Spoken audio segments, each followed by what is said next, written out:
Pemirsa Sambil TV, dimanapun Anda berada, kita kembali berbincang-bincang tentunya dengan narasumber kita tentang meditasi. Baik, ke Charles saya ingin bertanya, tadi kita kan sudah tentang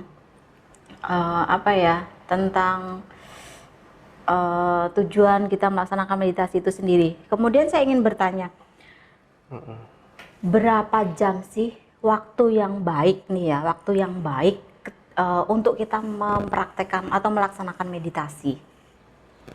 Oke, Dalam sehari ini ya, dalam sehari ya. Berapa lama waktu yang baik ya? Untuk pemula biasanya 15 sampai 30 menit. 15 sampai 30 menit. Itu lama banget loh, itu 15 menit loh. Itu bisa di pagi hari, bisa di malam hari, sesuai dengan sebisanya. Waktu luangnya, oke. Oke, untuk lebih lanjut lagi bisa 1 jam. 1 jam. Lebih lanjut lagi bisa 3 jam. Dan lebih baik lagi ketika kita mengikuti retret seminggu atau 10 hari atau 2 minggu. Oke. Sejauh ini sampean kan mungkin aktivis Buddhis ya, sudah praktek meditasi. Apa yang dilakukan misalnya nih untuk mengajak teman-teman supaya dia ini ada tekad untuk melaksanakan meditasi, ada nggak trik-trik khusus yang sampean sudah lakukan sejauh ini? Agak susah sih memang mengajak orang untuk meditasi. Karena tekad kan, tadi ya, karena dari dia pertama sendiri. Tekad, kedua pengetahuan untuk meditasi ini memang masih minim sebenarnya. Pengetahuan tentang meditasi yang benar ya. Orang kan melihat kadang duduk diam, nggak ngapa-ngapain. Ngapain sih? Itu kan bagi karena yang belum mengetahui, belum paham benar meditasi ya. Padahal sebetulnya itu tidak hanya duduk diam ya. Tapi begitu kita sudah mulai bermeditasi, sudah merasakan enaknya, kadang kita nggak mau lepas lagi sebenarnya. Enaknya di mana meditasi enaknya? Jadi manfaatnya lah, manfaatnya itu apa sebetulnya meditasi ini loh? Nah, harus dijalani dulu, memang. Nggak sejauh ini, Okay. sejauh ini ya, yang sudah sampean rasakan manfaatnya ketika sampean mempraktekkan meditasi itu. Oke, manfaatnya. Pengalaman pribadi aja, share di sini. Oke, kita bermeditasi sesuai dengan tujuan akhir kita kan tadi untuk mencapai nibbana atau merealisasikan nibbana. Nah, sejalan dengan itu ada beberapa manfaat yang bisa kita peroleh. Yang pertama, kesehatan. Yang kedua, ketenangan batin. Ketiga, perubahan karakter. Perubahan karakter. Oh, berarti karakter ini bisa dirubah dengan melaksanakan meditasi, begitu ya? Betul. Oke. Dan yang keempat, ini semacam latihan kita untuk mempersiapkan kematian. Jadi begini, sebenarnya kadang mungkin agak rancu kita membicarakan tentang kematiannya, tapi kan kematian kan pasti terjadi. Pasti terjadi, dan betul. Dan kita nggak tahu ya waktunya kapan akan mendatangi kita. Oke. Terus? Tentu kita butuh persiapan. Jadi menurut agama Buddha kan kemana kita akan lahir kembali, reinkarnasi ya. Reinkarnasi. Kan tergantung pada pikiran terakhir kita. Betul. Itu yang poin yang kedua sih. Yang pertama kan karma yang mutlak atau karma yang berat. Iya. Kedua kan pikiran terakhir kita. Menjelang kematian tadi ya, pikiran itu mempengaruhi ya. Terus? Cuman yang ketiga, ketika kita sudah tua, pikiran kita juga sudah lemot, kan kita tidak bisa mengarahkan lagi pikiran yang positif kan. Dan ketiga ini kan bukan biasanya. Lemot di-upgrade ulang. Jadi yang ketiga ini kan yang menentukan itu kan latihan kita, kebiasaan-kebiasaan kita selama hidup.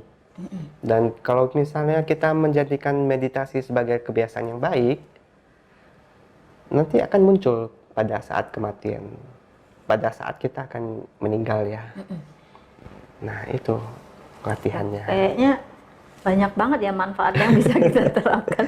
Ya Dan siapa masih banyak tahu, lagi siapa sebenarnya. tahu kan setelah ini kan share pengalaman pribadi ya. Iya. Siapa tahu setelah menonton mimbar ini banyak nih kalangan Buddhis atau mungkin non Buddhis sendiri yang tertarik, siapa tahu ya. Iya. Sekalian kita promosi nih soal ajaran Buddhis ya. Mudah-mudahan. Baik, selanjutnya tadi manfaatnya salah satunya kesehatan ya. Iya. Baik. Dapatkah meditasi itu menyembuhkan penyakit baik fisik atau mental? Karena tadi salah satunya manfaatnya saya dengarkan tadi kesehatan. Bisa Iya. nggak sakit mental dan mungkin sakit kan ada fisik atau mental nih ya. Itu bisa nggak disembuhkan melalui meditasi? Oke, penyakit fisik bisa disembuhkan dengan meditasi. Tapi tidak semua. Kan kita tahu penyakit fisik itu Macam-macam. ada beberapa faktor yang menentukan. Betul. Apakah karena muncul dari pikiran, misalnya kekhawatiran, kemarahan, itu bisa menimbulkan penyakit. Misalnya stres, mah kita kena. Nah, itu bisa disembuhkan dengan meditasi. Nah, ada penyakit fisik yang memang tidak bisa disembuhkan dengan meditasi. Kan kita tahu penyakit fisik itu bisa muncul dari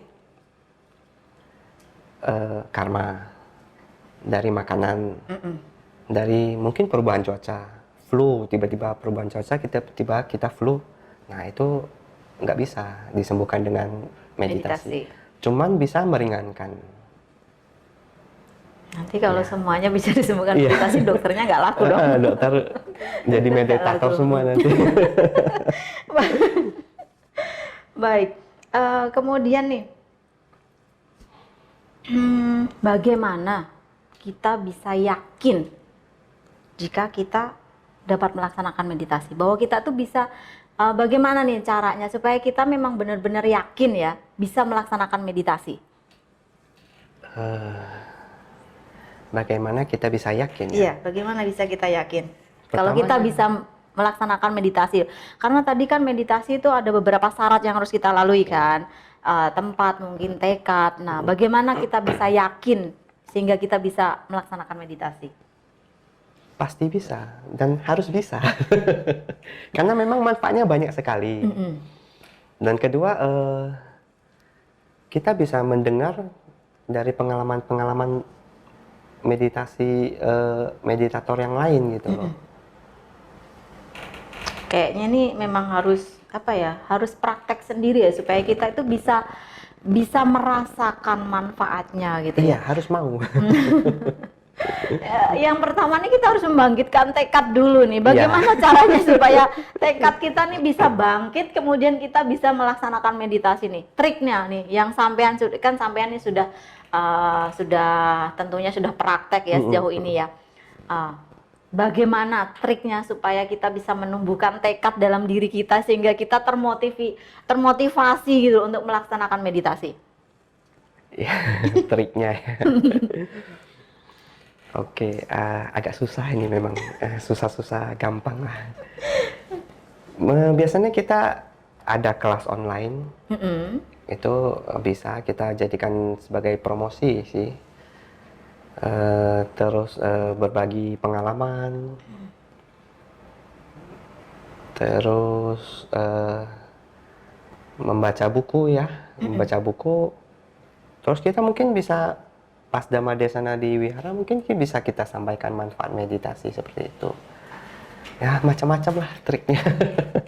Baik, sebenarnya cuma memang harus ada kemauan sih dari diri ya, dari masing-masing. Oke. Kemudian ini harapannya tentunya kan dia pasti kalau melaksanakan meditasi mungkin adalah dia memiliki harapan, namanya keinginan ya, harapan. Nah, sejauh ini apa sih sebenarnya harapan yang ingin dicapai ketika kita mempraktekkan meditasi itu sendiri? Oke, harapannya yang pertama tentu ketenangan batin. Selain manfaat yang sudah bisa kita dapatkan tadi itu ya. Kenapa yang pertama ini ketenangan batin? Soalnya begini, dalam keseharian kita kita sudah berurusan dengan banyak urusan. Bisa jadi 10.000 urusan lah kita anggap hiperbolanya. 10.000 urusan kantor, urusan keluarga, urusan ini, itu segala macam. Dengan meditasi, kita menghilangkan atau paling nggak merampingkan dulu lah. Merampingkan menjadi 5 urusan. Biasanya sih kita sebut itu 5 elemen. Dari 5 ini kita rampingkan lagi menjadi 2, yaitu yin dan yang ya biasanya. Dan kemudian setelah 2 ini juga belum berakhir, kita jadikan 0. Itu harapan untuk mencapai ketenangannya ya. Yang kedua, setelah batin kita semakin berkembang, apa yang kita harapkan sebenarnya sudah nggak ada lagi. Jadi kita sudah tidak mengharapkan untuk mendapatkan apa-apa. Tapi kita sudah melepas. Apa yang dilepas? Melepas kemelekatan, melepas keakuan, Kekotoran batin intinya ya, batin. di dalam diri. Ya. Oke. Seperti itu harapannya. Jadi kayaknya untuk mencapai sesuatu yang diinginkan itu memang harus ada proses, dan prosesnya juga nggak mudah yang harus dilalui ya. Mungkin bisa berkehidupan, beberapa kehidupan. Baik, selanjutnya apakah pernah dengar tentang Reiki? Mungkin pernah dengar ya tentang Reiki ya. Teknik ini berasal dari Tibet dan itu hampir sama dengan yoga mungkin dari India. Nah, jadi biasanya mereka kan menggunakan teknik pembukaan cakra nih. Apakah misalnya nih kita bagi pemula nih, meditator pemula, apakah tidak apa-apa ketika kita mengikuti kegiatan spiritual seperti Reiki? Oke, Reiki saya pernah dengar. Cuman metodenya saya belum pernah dengar. Iya. Cuman kalau untuk tadi apa? Pembukaan cakra ya. Iya. Itu sebenarnya tidak masalah. Itu mempengaruhi nggak ketika dalam pelaksanaan meditasi? Mempengaruhi. Jadi pembukaan cakra itu seperti loncatan sebenarnya. Jadi misalnya kita meditasi ya, meditasi mungkin sudah setahun, pencapaian kita misalnya seperti ini. Dengan pembukaan cakra, dengan guru yang benar ya, itu bisa kita capai dalam waktu mungkin 1 minggu. Nah, itu namanya percepatan. Pembukaan cakra sama dengan percepatan lah intinya seperti itu. Dan ini juga dipraktekkan pada saat zamannya Sang Buddha. Gitu. Cuman mungkin memang tidak ditulis ya. Tapi dari pada saat Sang Buddha mungkin membabarkan Dhamma, itu bisa membuka cakra bagi yang mendengar pada saat itu ya. Itu. Baik, berarti meditasi ini apa ya, misalnya bagi pemula nih, misalnya dari dia belajar sendiri dan belajar sendiri misalnya Google ya, atau baca buku mungkin, itu berarti lebih baik ada gurunya ya. Mungkin apa ya, Guru tingkatannya ya, ketika kita konsentrasi dalam meditasi itu berbeda pasti ya. Ketika ada guru pembimbing dengan kita misalnya hanya dengan mendengarkan ceramah atau mungkin hanya dengan membaca buku atau Google gitu ya, searching kita, pasti tingkatannya berbeda ya itu ya. Ya, guru tadi kan memberikan arahan, membimbing dan mengarahkan. Soalnya kalau kita cuma ngambil dari sumber ini, sumber itu, buku, belum tentu tidak terarah nanti. Oke. Kemudian guru tadi juga bisa melakukan pembukaan cakra, mempercepat. Oke. Baik. Menarik sekali tentang meditasi. Baik pemirsa Sampai TV, akhirnya kita berada di penghujung acara tentang mimbar kali ini, yaitu tentang meditasi. Baik Coach Charles, mungkin Coach Charles bisa simpulkan apa yang sudah kita bahas yaitu tentang meditasi, supaya siapa tahu nih di luar sana banyak yang tertarik nih tentang meditasi, karena dari yang kita bicarakan tadi kayaknya manfaatnya sangat luar biasa tentunya untuk diri kita sendiri ya. Siapa tahu nanti ada yang tertarik, jadi monggo silahkan disimpulkan dari apa yang sudah kita bicarakan pada saat ini. Oke, kesimpulannya meditasi pada intinya adalah konsentrasi atau fokus pada satu hal, satu objek. Dari meditasi banyak manfaat yang bisa kita peroleh dan banyak metode juga sih, banyak metode yang bisa kita pakai. Tapi walaupun banyak metode, tetap kita butuh guru pembimbing dan metode yang diajarkan yang cocok dengan kita. Kalau memang tidak cocok kan kita bisa cari guru yang lain yang cocok. Terus meditasi yang gampang, yang mudah ya, mudah, yang melekat dengan kita ya meditasi dengan objek pernafasan. Karena bagi pemula itu juga bisa mempraktekkan ya, karena kita bernapas, jadi kita bisa. Oke, dalam menghadapi meditasi kan tadi kita juga akan mengalami beberapa rintangan dan tentu ada solusinya juga. Jadi jangan menyerah. Tetap semangat. Tetap semangat. Dan yang pasti harus punya tekad yang kuat tadi ya. Cuman satu yang ingin saya tekankan, meditasi bukan milik umat Buddha. Meditasi boleh dipraktekkan siapa saja, pemeluk agama apapun bisa melakukan meditasi. Cuman memang kenapa banyak umat Buddha yang melakukan kan karena sang guru kita, guru agung kita mencapai penerangan sempurna dengan meditasi. Jadi memang banyak umat Buddha yang melakukan meditasi, tapi sekali lagi meditasi bukan milik umat Buddha. Itu saja. Baik, terima kasih ya Pak Charles. Baik, terima kasih sekali lagi saya ucapkan kepada narasumber kita, Cita Suryo Charles Surtandi, karena sudah berkenan membagi pengetahuan pada mimbar agama Buddha kali ini. Pemirsa, kita telah sampai di penghujung acara. Semoga mimbar agama Buddha pada kali ini bisa memberikan manfaat dan tentunya pengetahuan untuk semuanya.